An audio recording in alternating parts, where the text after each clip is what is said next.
गांव की बहू। क्या सावित्री, मैंने सुना है कि मालती की बहू ने अपने सास ससुर को घर से निकाल दिया है। अब क्या कहूं, आजकल की बहुओं का कोई भरोसा नहीं है, कब क्या कर दें। मालती की बहू को देखकर कौन कह सकता था कि वो ऐसी निकलेगी। तू सही कहती है। आजकल की बहुओं को देख मुझे तो बड़ा डर लगता है। कहीं मेरी बहू भी ऐसी निकल गई तो। नहीं, मैं तो गांव की सीधी सादी लड़की से अपने बेटे की शादी करवाऊंगी। इस तरह एक दिन गायत्री अपने बेटे की शादी गांव में रहने वाली मीना नाम की लड़की से करवा देती है। ये लीजिए माँ जी, आपके लिए गर्मा गर्म नाश्ता और चाय। अरे वाह बहू, सच कह रही हूँ, जब से तू इस घर में आई है मुझे तो बड़ा आराम है। तेरे जैसी बहू तो किस्मत वालों को मिलती है। का माँ जी, अब इतनी भी तारीफ मत करिए ना। धीरे धीरे मीना गायत्री की चहेती बन जाती है और मीना भी गायत्री को कभी शिकायत का मौका नहीं देती थी। फिर एक दिन, ये ले बहू, आज मैं बाजार से तेरे लिए साड़ी लाई हूं। साड़ी देखते ही मीना का मुंह लटक जाता है। का माँ जी, ये भी कोई साड़ी है? ना, मुझे तो बिल्कुल पसंद नहीं आई। अरे लाना ही था तो कोई अच्छी महंगी वाली साड़ी ले आती मेरे लिए। आप तो ये सस्ती साड़ी उठा लाई। मुझे नहीं ना चाहिए आपकी ये साड़ी, आप ही पहनिए इसे। अरे ये क्या बहू, तू तो आजकल कुछ ज्यादा ही नखरे दिखा रही है। मैं इतने प्यार से तेरे लिए साड़ी लेकर आई हूं और तू है कि उल्टा मुझे ही दो बातें सुना रही है। अरे माँ जी, आप अपने लिए तो बड़ी डिजाइनदार और महंगी महंगी साड़ियां खरीदती हैं और मेरे लिए ये सस्ती साड़ी ले आई। आप समझती हैं कि मैं गांव से आई हूं इसलिए मुझे कुछ नहीं पता। हाँ, अरे कुछ नहीं, तुझे शहर की हवा लग गई है बहू। इस तरह दोनों सास बहू में रोज किसी न किसी बात पर लड़ाइयां शुरू हो जाती थीं। एक दिन गायत्री अपनी कुछ सहेलियों को अपने घर चाय पर बुलाती है। अरे बहू, मेरी सहेलियों के लिए बढ़िया चाय नाश्ता तो बना दे। अरे माँ जी, अभी ना मेरे पास बिल्कुल भी समय नहीं है। मुझे ब्यूटी पार्लर जाना है। चाय नाश्ता आप ही बना लीजिए। हाँ, तू कब से ब्यूटी पार्लर जाने लगी है? शहर आए 2 दिन नहीं हुए और देखो महारानी के नखरे शुरू हो गए। बस भी करिए माँ जी, आपसे बहस करने के लिए मेरे पास ना बिल्कुल टाइम नहीं है। आपका क्या है, आप समझती हैं कि मैं गांव से आई हूं तो मुझे कुछ नहीं आता और आप जो रोज रोज मुझसे मेहमान नवाजी करवाती रहती हैं नौकरानी की तरह। मीना के कमरे में जाते ही, अरे ये क्या गायत्री, तू तो अपनी बहू की बड़ी तारीफ कर रही थी, लेकिन ये तो तुझे कुछ समझती ही नहीं। भाई मुझे तो लग रहा था कि तेरी बहू गांव की है तो सीधी सादी होगी, लेकिन इसने तो शहरी बहुओं को भी मात कर दिया। हाँ। अपनी सहेलियों के सामने अपनी बेइज्जती होते देख गायत्री आग बबूला हो जाती है।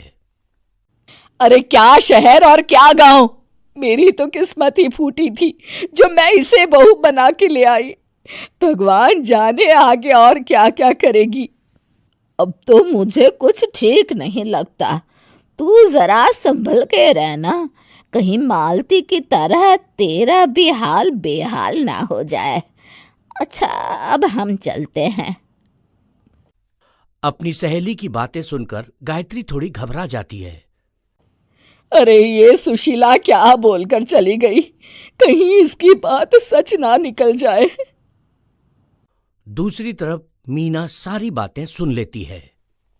अगले दिन से गायत्री अपनी बहू से कोई काम करवाने से पहले 10 बार सोचती थी। ज्यादातर काम वो खुद ही कर लेती थी। अचानक अपनी सास में आए इस बदलाव को देख मीना, लाइए ना माँ जी, मैं कर देती हूँ ना काम। एक बात पूछूं माँ जी, आजकल ना आप बड़ी चुप चुप सी रहती हैं और अब मुझसे झगड़ना तो दूर, मुझसे खुल के बात तक नहीं करती आप। कुछ नहीं बहू, ऐसे ही। मीना अपनी सास की मंशा भांप जाती है और मुस्कुराते हुए कहती है, अरे माँ जी, चिंता मत करिए, मैं आपको घर से नहीं ना निकालने वाली। ये डर आप अपने मन से निकाल दीजिए। अरे छोटे मोटे झगड़े तो हर घर में होते रहते हैं, चाहे कुछ भी हो जाए, आप मेरी सासू माँ हो। मैं तो जिंदगी भर आपकी सेवा करूंगी माँ जी। अपनी बहू की बातें सुन गायत्री को एक प्रकार का संतोष होता है और उसकी सारी चिंताएं दूर हो जाती है। गायत्री अपनी बहू को गले लगा लेती है। मुझे माफ कर दे बहू, मैं तुझे गलत समझ बैठी थी। कोई बात नहीं माँ जी, ये ना घर घर की कहानी है। हाँ।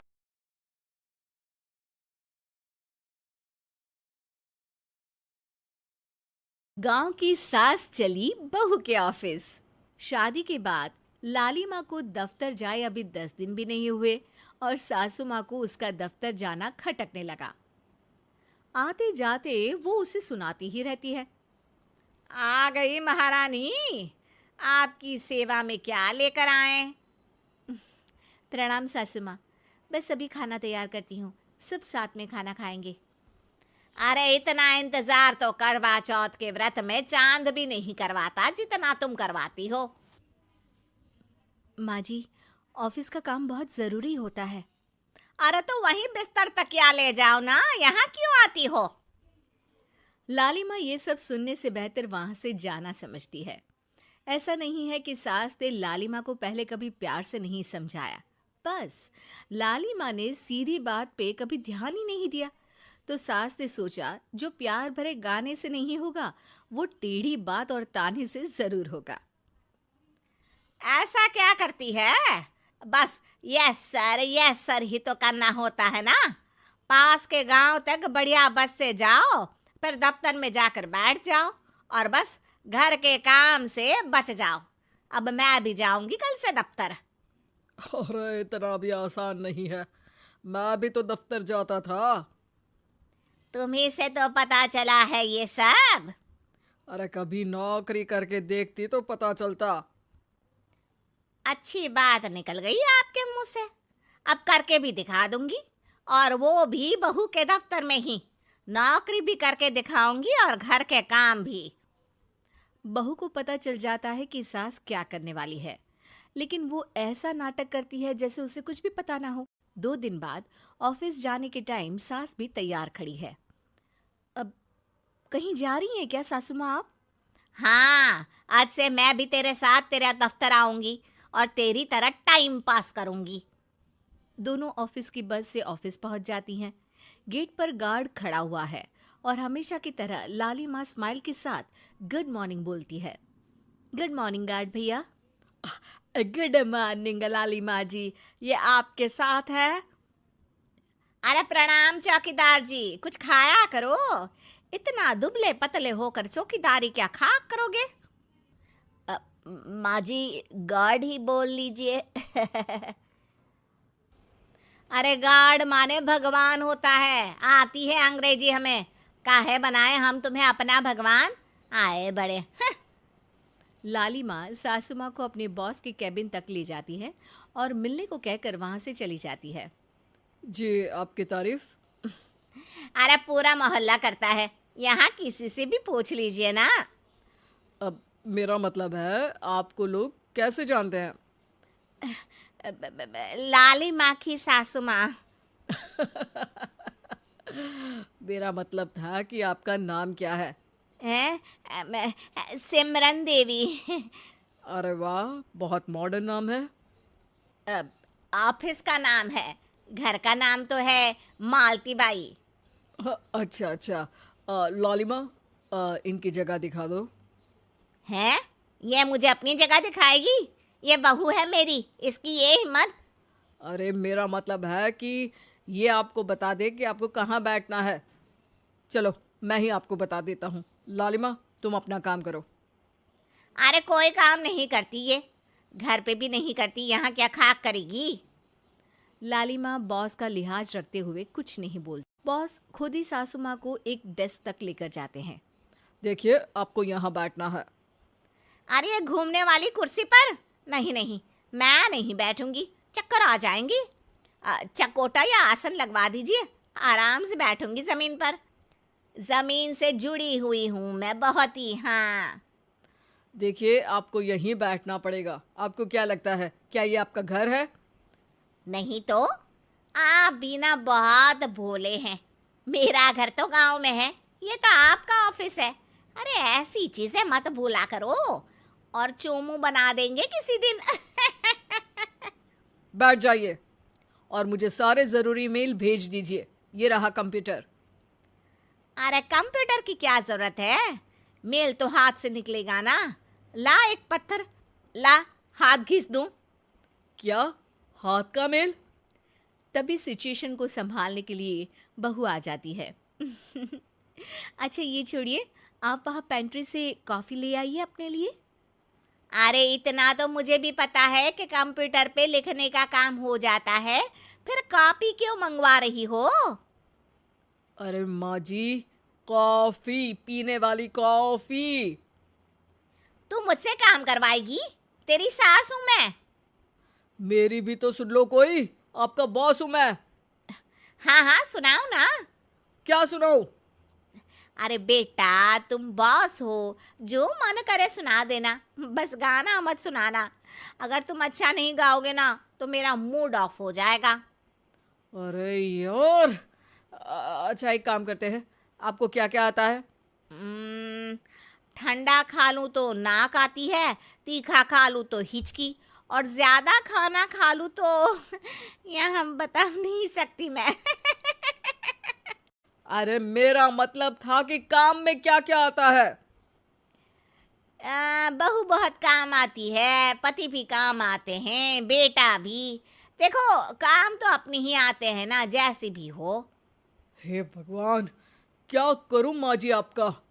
अरे बेटा मेरा ना कोई कुछ नहीं कर सकता, मेरा मंगल बहुत मजबूत है। हाँ अच्छा, मंगल से याद आया, बताओ कितने ग्रह हैं सूर्यमंडल में? मंगल, शनि, पृथ्वी, और बताओ। हाँ सब बढ़िया, तुम बताओ बेटा। बॉस वहाँ से परेशान होकर चले जाते हैं। लंच के बाद कॉन्फ्रेंस हॉल में एक मीटिंग हो रही है जिसमें कई सारे लोग हैं। किसी को कोई आइडिया भी है कि क्या हो रहा है? हाँ हाँ, वो चौकीदार काम छोड़ के बिल्ली के साथ खेल रहा है। वो सुकड़ी मैम ना दिन भर से बगल वाले लड़के से खुसुर पुसुर कर रही है, और आपके कैबिन से आवाज आ रही है जिसमें आपको कोई गाली बक। बस बस, वो मेरे हेड है। मेरा मतलब था कि मार्केट में क्या हो रहा है। बाहर तो हल्की धूप निकली हुई है, ट्रैफिक वैसे बहुत ज्यादा है। आपको कहीं जाना तो नहीं ना, शाम को ही निकलना। हाँ अम्मा जी थोड़ी देर चुप रहिए, हम काम की बात कर रहे हैं। ओके बेटा, बूढ़े लोगों की सुनता ही कौन है भला इस जमाने में। तू भी चुप कर ले, जिस दिन तू बूढ़ा होगा ना पता चलेगा। माँ जी प्लीज। ठीक है, देखो मुंह पे उंगली रख लेती हूँ बस। गाइस, कोई नया आइडिया लाना होगा। लास्ट मंथ हमारे प्रोडक्ट ने अच्छा परफॉर्म नहीं किया है मार्केट में। अब सॉरी सर। लालिमा, तुम कुछ प्रेजेंट करने वाली थी ना? लालिमा खड़ी होके अंग्रेजी में प्रेजेंटेशन देने लगती है। प्रेजेंटेशन के बाद तालियां बजती है। बहू सास के बगल में आकर बैठ जाती है। ये इतना सब तूने कब किया बहू? और अंग्रेजी तो पटर पटर पटर बोल रही थी तू। रात को बर्तन साफ करके इसी में ही लगी रहती हूँ। रात को जाग के व्हाट्सएप नहीं चलाती रहती हूँ माँ जी। ऑफिस खत्म होते होते बॉस लालिमा और सासू माँ को कैबिन में बुलाते हैं। वेल डन लालिमा, गुड जॉब। नीलिमा की सासू माँ जी, आपकी बहू बहुत टैलेंटेड है, पूरी मेहनत से काम करती हैं। सो तो है, कैसा लगा हमारा ऑफिस आपको सासू माँ? ऑफिस तो अच्छा है, पर मुझे समझ नहीं आया। हम ऐसे बिना इंटरव्यू किसी को दफ्तर में काम नहीं करने देते, पर लाली माँ के कहने पर हमने आपको इज्जत दी ताकि आप भी यहाँ आकर देख सके कि दफ्तर में टाइम पास नहीं बल्कि बाकी सब लोग काम करते हैं। आपको तो खुश होना चाहिए कि इतनी होनहार बहू मिली है आपको। घर और दफ्तर दोनों अच्छे से संभाल रही है। समझ गई। हाँ, अब सॉरी यहीं बोल दूं कि मेल डालना पड़ेगा? लाली माँ, बॉस और सासू माँ तीनों हंसने लगते हैं और सासू माँ को बहू रानी के काम की अहमियत पता चल जाती है।